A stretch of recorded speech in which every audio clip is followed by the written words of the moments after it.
जबरदस्त बात प्रशांत किशोर जी के मैंने सुना।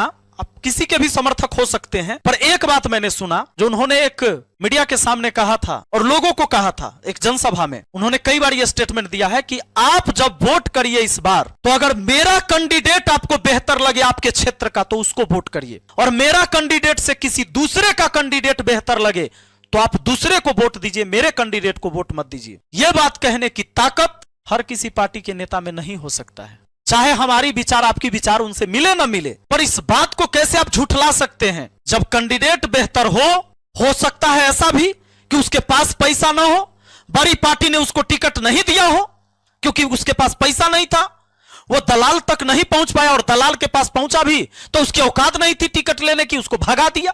तो फिर वैसे कैंडिडेट को आप तो चुनेंगे नहीं, क्योंकि आप पार्टी के आधार पर वोट करेंगे। तो ये बहुत बड़ी बात प्रशांत किशोर जी ने कहा कि अगर मेरा कैंडिडेट सब कैंडिडेट में बेहतर लगे तो मुझे वोट करना, मेरे कैंडिडेट को। अगर हमारे कैंडिडेट से दूसरा कैंडिडेट बेहतर है तो उसको वोट कीजिएगा, क्योंकि आपका कैंडिडेट ही आपके क्षेत्र का भाग्य विधाता होगा, इस बात को याद रखिएगा। और अभी उस कैंडिडेट का भाग्य विधाता आप होंगे। 5 साल में एक बार मौका मिला, तो इस बार जब आप वोट डालें तो निष्पक्ष होकर वोट डालें।